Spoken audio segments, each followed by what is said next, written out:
Nos trajeron esta iMac de 27 pulgadas, porque no entra al sistema. Vamos a instalarla para ver la falla y ver cuál solución podemos darle a esta iMac.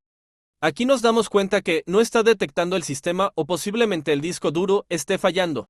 Vamos a entrar a la instalación del sistema, en este caso vamos a usar el sistema Catalina.